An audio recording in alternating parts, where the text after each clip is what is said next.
So we love talking about British roads here on the motoringchronicle.com, and even though I've talked about the state of the roads, the conditions of them, how they've changed over the years and how the road network here in the UK does work, one of the things that I've alluded to a lot is the fact that cars nowadays are getting bigger. And the question is, how big are cars getting these days and why are they getting so big? Now, I have mentioned this a few times in my videos, but I haven't gone too in depth with it, and I've not really shown any resources to back up my findings, because anybody with, anybody who's seen the difference in cars, you compare an old car compared to a new one, cars in the past in general are a lot smaller in the UK. That's just a fact. There's no doubt about it. Now, I'm going to show some resources. I'm going to give my take on them and just kind of go through it all with you guys, because I know this is something that was actually suggested on our YouTube channel not too long ago, and I think it's an interesting comparison to make at the end of the day. So I'm going to show this graph here that I found on Reddit first of all. Now, this is just a general kind of car sizes graph that goes from back in the 1970s all the way to the present day in the 2020s, and it shows a bunch of different brands: Audi, BMW, Ford, Honda, Peugeot, Renault, Rover, Vauxhall and VW. And you can see that the general kind of trend of this graph is that all of those in this time have increased. It is a very, very clear trend that over time, as we get closer to the modern day, in general, cars are getting bigger. And you can see that on the y-axis here, this is actually going over the volume of containing cuboids. So the English version of that basically is how much space is there within the car, how much area, how much volume in a 3D space is there actually in the car. The bigger the cars are, the more space there is basically. So it's a general idea of showing how big cars are. It's not just going over the width and the height and the depth and the length, as it were. It's actually just showing a general kind of 3D space, and all of them increase over time. I mean, look at the difference with the Hondas, for example. The Hondas were tiny back in the mid 1970s. They're having a volume of, what is that? It's like 2 meters cubed or something like that, that seems absolutely minuscule. And now in the modern day, you're talking about 11. So there is a clear trend there to show that the overall size of cars is increasing in general, or as time goes on. And to be honest, an interesting find I would find from this graph anyway is that in recent times, over the past, 5-10 years or so, since the mid 2010s, the size of the cars has actually stayed pretty much the same. I mean, the lines do kind of vary depending on which brand it is, but in general, it doesn't look like that many have increased that much recently. Certainly not as fast as they were increasing during the 1980s, 1990s, and in the 2000s for a lot of these. But let's have a look at some specific examples here. Now, one example that I got asked about, because I did use it as a comparison, is just the Mini, right? The Mini Cooper is the highest selling vehicle in the history of the United Kingdom, right? No car has sold more units than the original Mini Cooper. It sold around 5.5 million back in the day. For comparison, during that time, when it was in its heyday in the UK, the population of the UK was 50 million or less, so that meant that 1 in 10 people had a Mini Cooper, which is a bit of an incredible thought, really, when you think about it. I know that's spread over a long time, but still, that's very impressive when you think about the averages of it. But let's just compare the Mini here, because the Mini Cooper is still a car that is going around today at the end of the day, but it is not the same Mini Cooper as what it used to be. So the original Mini Cooper was designed in the 1950s by the British car brand Mini. And if you just look at the dimensions of it here that I've got here from Wikipedia, so the wheelbase was around 2 meters, the overall length of the car was around 3 meters, and the width of the car was about 1.4 meters, with the height at 1.3 meters high. Those are all in millimeters, by the way. That's why they're in the thousands. Just divide it by 1,000 and you get the meter value. Now let's have a look at the modern Mini. So this is the Mini Hatch, as it were. I think it's probably known as Hatch in other countries or something. Here it's still known as a Mini Cooper. This is the modern day Mini. It's built by BMW, effectively. The old Mini brand is now owned by BMW. It's a modern car. I mean, you just look at the dimensions, right? So the wheelbase is now at 2.5 meters. Back in the day, it was 2 meters, so that's increased by about 25%. The overall length of the car is now 3.87 meters. which again, back in the day, it was about 3 meters. So again, that's nearly a third longer in total. The width of the car, now this is the big one. The width of the car is increased from 1.4 to 1.7 meters. Now, that might not be as big of an increase as some of the others that we see on here, but the main difference with that is the roads. And I've talked extensively about how narrow the roads are in the UK. That's a huge reason behind it, because the cars are getting wider. It's not that the roads are getting smaller, it's that the cars are getting wider. And an analogy I used for that, again, in that other video, was that, you know, your mobile phone, for example, it doesn't fit in your jean pocket as easy as it used to. That's because phones now are so large. Your jeans haven't got smaller. It might feel tighter these days. You might put a bit of weight like I have. But anyway, I'm digressing there.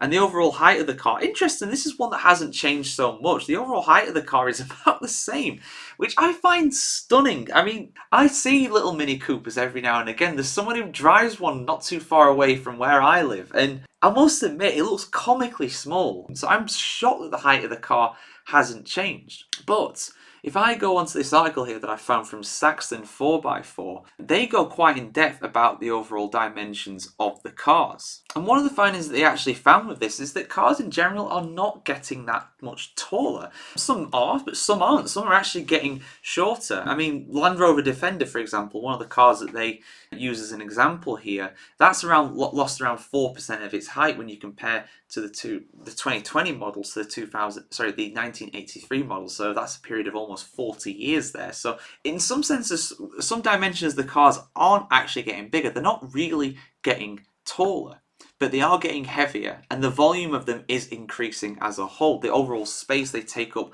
on the road is very much increasing. I mean, let's just go with the weight here. I mean, we always talk about wanting to save the environment, to use less fuel. One of the best ways to do that when it comes to transport, just from just the physics of it, the basic physics, Newtonian physics, is that you should have less weight. The less mass that you have, the less energy you require to move that mass. But cars are getting bigger. I mean, again, an example that they use here, it's on average, the ones that they actually use as this data set, it's around a 35% increase. And I'm surprised that's not higher, to be honest, again, because cars are so much bigger than they used to be.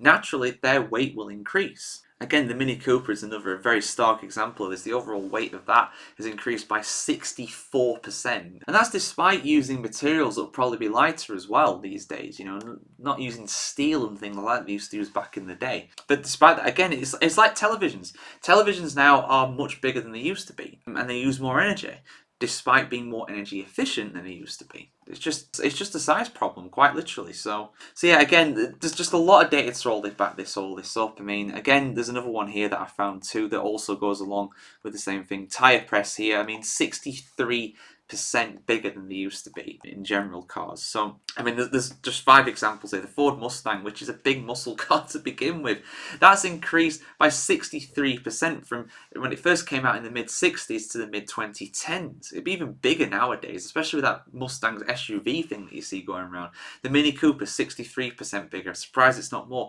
The Fiat 500, which is a tiny car nowadays, I suppose, but it's a lot bigger than it used to be. 47% larger than it used to be. Land Rover, Range Rovers, 40%. Volkswagen Golfs, 40%. Again, just really, really stark increases. And so yeah, that's how much in general cars are going. I mean, I would say on average, cars are at least 50% bigger nowadays than they used to be. And that size increase is pretty much exclusively with the overall width and the length of the car rather than the height. The heights are staying the same. They've not changed a whole lot, but the width of the cars are going up, and the length of the cars too is also increasing a lot, all making things like turning through tight corners, going into parking bays, all that sort of stuff a lot harder than it used to be. The only thing that's not really changed is motorway driving, but even then, you do see people struggling to stay in the lanes. But then again, maybe they're just not great drivers. 1 in 6 UK drivers admit that they're not very good. That's something that we brought you a while ago here on the motoringchronicle.com.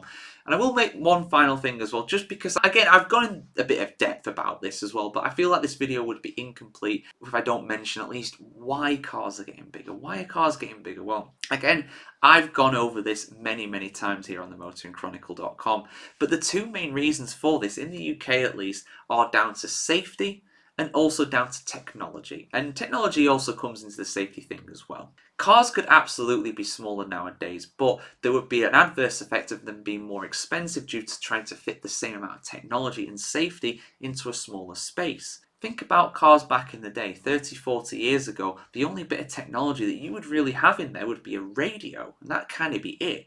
Nowadays, you've got a dash display, you've got all the telemetry in there, you've got all the airbags in there as well, you've got the big tablet, the screens, there's so much technology now in cars that it has to go somewhere. It just can't just exist. It has to go somewhere. And because of that, you do end up with cars that are a lot larger. And some people might say, well, why are car companies doing that? They don't have to put all that stuff in there. And you're right, of course, they don't have to. The safety stuff, they absolutely have to. Let's not get away from that.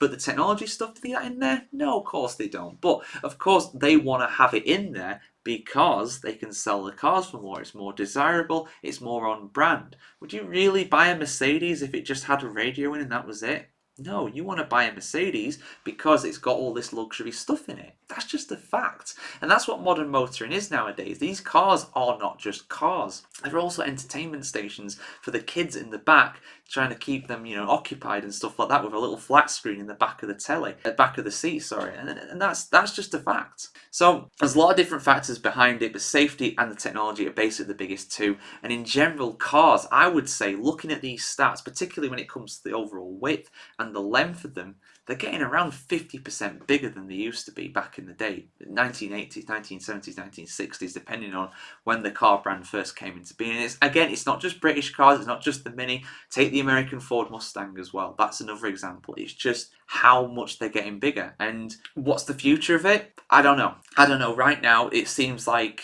they're still increasing. I know that graph said that it kind of levels off recently, but cars now are bigger than they ever used to be, even 5 years ago. I'm not seeing a real stagnation of that. We will reach a point where it does stagnate eventually. What that point will be, who knows? It's just going to keep increasing. But again, the mobile phone thing, we have seen in the past that mobile phones were very, very big when they first came out. Then they became smaller, and then they became larger again now that we want bigger screens to view bigger videos, basically. There's going to be a point where people are sick and tired of big cars, but we have not reached that point yet. So cars, for now, in the short term, in my opinion, will continue to increase in size. When we reach that point, don't know. But yeah, I want to hear your thoughts on it, guys. What have you found with cars nowadays? I mean, I've had some really interesting comments from people just going over their kind of thoughts on it, really. How they either love their really nimble car or they really hate their big one. Big cars are not getting big love in the comment section on these videos, and I understand why. I mean, I've got what is classed as a hatchback nowadays, and to me, it's a big car. Honestly, it's a good family car, which is great. That's part of the reason why I bought it, but I would never ever describe it as a hatchback. Never. It's more like a compact SUV with the actual size of it. But yeah, again, let us know your thoughts in the comments below, guys. And for much more motoring kind of videos, do keep it tuned here to themotoringchronicle.com. Like, share, comment, subscribe, ring the bell as well. We'll see you very soon. And of course, if you've got a suggestion for a future video as well, this was basically a suggested one from the comments. So thank you to the person that suggested that. I'm all ears. I'm always up for going over some new topics when it comes to cars for you guys. So yeah, see you very soon, guys. Have a good one.